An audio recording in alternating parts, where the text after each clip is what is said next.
somebody who's very involved in fashion in the town and well known for that.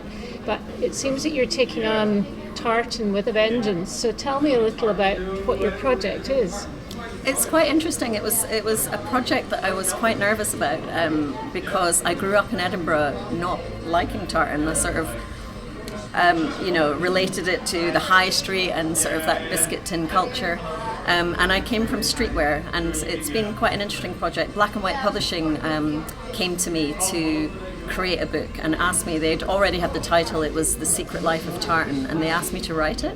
I was quite scared, I'm not going to lie, and I've sort of embraced it. I've embraced it in a way that if I'd been asked to write about a book about tweed, I might have been, it might have been a bit boring, because it's sort of, I live it and breathe it and it's my everyday.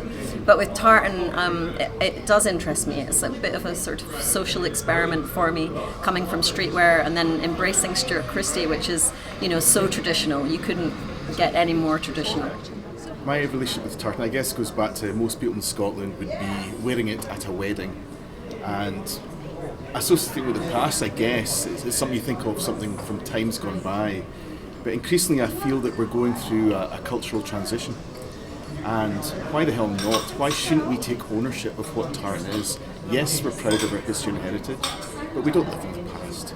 And when you see the designers and the makers like Prickly Thistle, like Stuart Christie, like Judy R. Clark, you can do really cool things with tartan. So I'm really proud to wear tartan in the 21st century.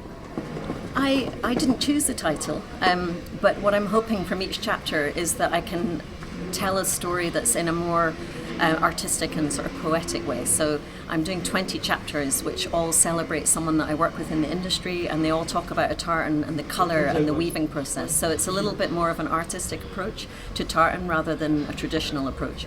And I hope with the title being secret that I can disclose some little nuggets in the chapters. What do you already know about tartan?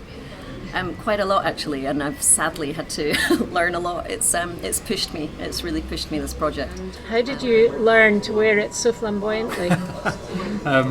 So I've always liked to wear tartan, and this is my family tartan. So I've always liked to wear my family tartan, and really I started to wear it flamboyantly when, having turned 40, my grandfather gave me permission to do tam o'shanter on Burns Night, and so every Burns Night I have the great pleasure to fly somewhere in the world to do tam o'shanter or the works of Burns, and so coming with that as a performance comes, you've got to look the part, and so I feel now that I can talk to my customers more. I've learned a lot about the tartans that I've been writing about, and I love all the muted, the ancients, and the for me it's all about colour. So I'm taking it from the colour rather than the sort of regimental approach. It's a photo shoot to it's the finale actually of the book. The last line in the book says, "Love it or loathe it, it just depends on how you choose to wear it."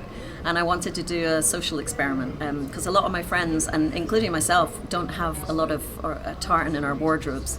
And I just wanted to have a gallery of people at the back that, aren't necessarily going to a wedding or wearing trews or a kilt. I wanted to have, skaters, hipsters, punks, and just really everyone to wear it in their own way. And so, I'm hoping today that we'll get a nice selection of different tartans.